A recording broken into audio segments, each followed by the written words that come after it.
Welcome back. I'm again joined in studio by Klilu. You are the Chief Operating Officer of Hope International Development Agency. We had an incredible time in Ethiopia, spent 2 weeks doing water projects. When most people think of clean water, they think of wells being dug. Hope has gone a different direction. They do gravity-fed capping of springs. Why is that, why have they made that choice? Well, there are two reasons why we did that. The first reason is that we need to make it sustainable. In order to make it sustainable, it has to have appropriate technology. And when we traveled through Ethiopia, we pointed out some places to you that were big water systems that had been developed 15, 20 years ago, and they're just monuments that are sitting there not working anymore. They break down a generator. They break down. And how do these people know how to? They're in the middle of nowhere. They don't have the technology to fix a generator. Exactly. There's know-how that is required. That is fairly sophisticated. There are materials and spare parts that are required. There's also energy sources that are required for those kinds of systems. Right. So Hope decided that, first of all, we need to have the appropriate technology, but secondly, we need to involve people. Yeah. It is about people. The community has to be involved. They take ownership. They dig the trenches for the piping. Exactly. They do all the labor, so it's their project, isn't it? Their project from the inception, in terms of determining where the water points should be and how many should be there, and also just maintaining it, learning how to keep it from being damaged, and learning to keep the schedules. Well, so it's pretty powerful, isn't it? It's a gravity-fed system. It's a gravity-fed system, and people had a real difficult time believing that we'd be able to do that, because some places you had to go up a hill and down the hill. Of course, as long as the starting point is higher than the ending point, physics, it will work. But they had a hard time believing that. But that was why it's worked. And we went by one which was about 10 years old near Gidole. Yeah, it's still working. It was still working perfectly. Kids still getting water out of there. We just drove by and it was part of their life, and here they're getting clean water rather than water out of the ground that's been contaminated. Exactly. We have about a minute left, Klilu. When you think about people and you think about the world and all the poverty and the systems that we are confronted with every day, why should the issue of water be something that people are concerned about? How do you inform your kids about the issues in the world, and why do you focus on water? We focus on water because everything that we do about life is centered around water. How can you cook food without water? How can you wash and clean without water? If you don't drink water, how can you survive? How can you live? If you don't have water, how can you grow food? I mean, there's just so much about water that is so important. This seems like the basic response to extreme poverty, isn't it? Exactly.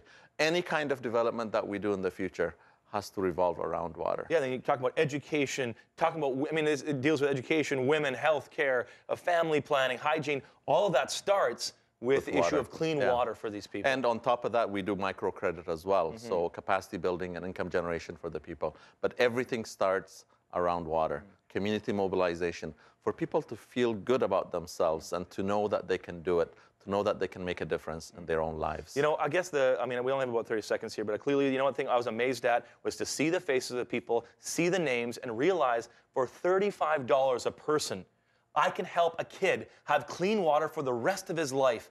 That's no big deal for me. It's a couple cups of coffee, and this kid is now drinking clean water. For life. For life. Yeah, for life. Wow. You've made a difference for life, and that person can now live. Klilu, thanks a lot for coming, and I loved hanging out with you in Ethiopia. I want to go back again with you one day. Thank you very much. Okay, thanks again. Wonderful. Now we're joined with Kabebu with my conversation in Ethiopia.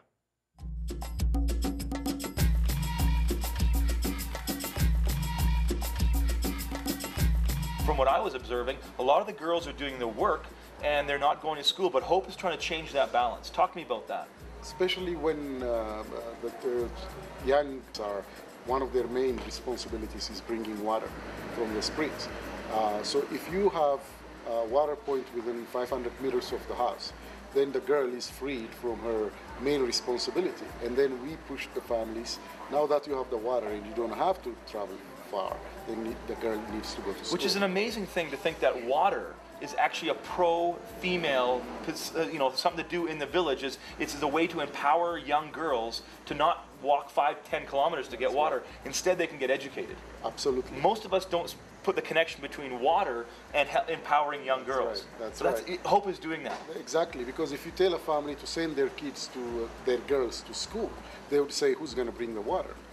But now we say, well, we have brought the water. Now the girl can go to school. The other thing is we insist that at least one woman has to be a member of the water committee. that manages this. Oh, That so it's all based right in the community. They're right. managing their own. They are managing their own. And women have to be part of this. Women have to be part of it. And some communities, when we first suggest that, they kind of laugh at us. They're like, no, men do these things. Exactly. But we insist on it. And we say, you know, women are the ones who are responsible for water. And then at first they kind of say, okay, you know, but then they realize that women actually, their life is, it revolves around water. Getting water and cooking with water, taking care of the kids, cleaning, washing.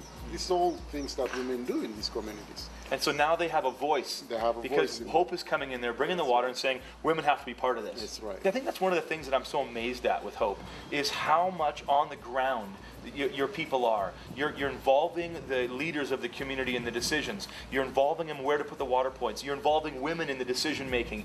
They're the ones big at building the trenches. It's a sustainable project that they own. That's right. It's and powerful. That's crucial because, you know, we're there for 3 months or 4 months and there we're living, right? So if you just put in a system and you leave, then they don't own it. If they don't own it, they're not going to maintain it. So the sustainability of the project depends on having them work. We could do these projects quicker if we were to pay for labor, right. But we don't because we want the community to work and they contribute a significant amount of labor. On average, they send 85 people every day for 3 to 4 hours to work on these projects. Wow. And a lot of these villages are not accessible before we go there. They have no roads. Right. So the community... So they're building the roads into their community. Roads for us. These are forgotten people. That's right. And so Hope is saying, we'll build roads into your communities where the government, by no one else, is gone, so we can get you water and we can start doing this community development work. That's right. And then we insist that they also contribute their share. After the break, I meet a young teacher who lives in the village that we helped, who teaches without any supplies whatsoever. Welcome back. Elias is a young teacher who's dedicated his life to giving kids a chance through education. He explained that clean water is about protecting young girls and giving them a chance to go to school. These kids, really, this society was suffering from clean water for a long time. Even we teachers came here just to serve this society. But we don't get clean water around here. And we go for 6 or 8 kilometers around to have clean water. And we dig from sands. Yes. But after some months ago, we are really lucky to have it. The former place that the girls bring clean water was far from their area. Even they might face for rape. Really? Yeah, they might face a lot of things when they go for a long time alone. Tebebu is a successful professional that decided to go back to Ethiopia to help his people. I asked him why he would move back to one of the poorest countries on the planet.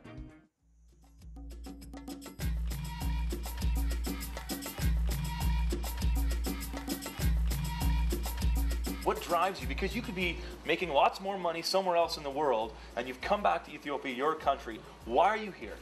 When I go to a village first, and we have that first meeting, I look at the faces of children, dehydrated, flies all over their eyes.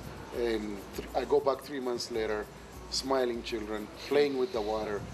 That does it every time. Wow, that's powerful. When I saw that, I saw these faces of these kids playing with the soccer balls, and they had this joy that was amazing because they had clean water. Absolutely. Tib, I love what you're doing. Hope is an amazing organization. Thanks so much. Thank you. We cannot do all of this without the support of people in Canada. So you are partners with us in doing this. We can't do it without you. And your help is very important to continue this work. Thanks, Tib. Thank you. I want to tell you a story of a little girl that I met in Amido, Ethiopia. She's a 10-year-old girl named Tamika. I asked her how her life is different now that we brought clean water to her village. She looked at me and said, now I get to go to school for the very first time in my life, rather than walking 4 to 5 hours to get clean water. Then she looked down. I asked her, what else? And she looked at me and says, now I'm not going to be raped anymore when I'm alone in the jungle getting water. I began to cry, and I realized that water is worth so much more than just clean drinking water. It actually sends kids to school and helps girls be safe and not get raped. I'm so excited for this year's Run for Water, where we're going to raise more money for kids just like Tamika. I hope this inspires you to get involved in a clean water project yourself. To quote Bono, water is not about charity, it's about justice. Thanks for watching. I'm Randall Mark. That's my perspective.